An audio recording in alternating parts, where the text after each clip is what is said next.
இருங்க தலைக்கு நம்பிட்டு வேணாம்.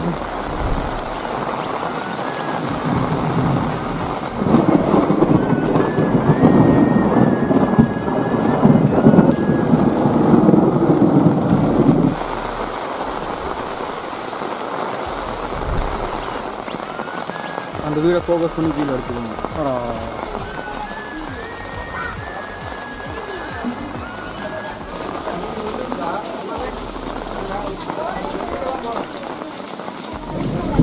தண்ணி உள்ள நிற்கிறாக்கா? வர சொல்கிறேன்.